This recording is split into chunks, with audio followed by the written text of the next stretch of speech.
এদেরকে সুসংবাদ দিন, তার মানে বিপদে ধৈর্য ধারণ করতে হবে। প্রিয় ভাইরা, ইন্নামাস সাবরু ইনদা সাদামাতিল উলা। বিপদে আমরা অনেক সময় প্যানিক হয়ে যাই, অস্থির হয়ে যাই, কি করব, হতাশ। না, মুমিনরা হতাশ হয় না, ধৈর্য ধারণ করে। কি করে? কি করে?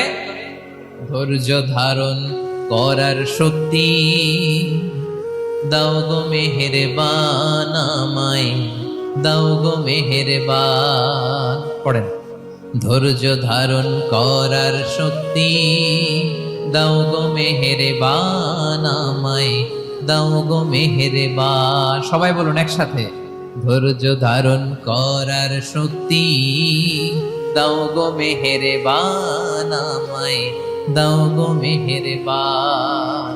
বুকের ভেতর ব্যথার নদী বইছে অবিরা, বইছে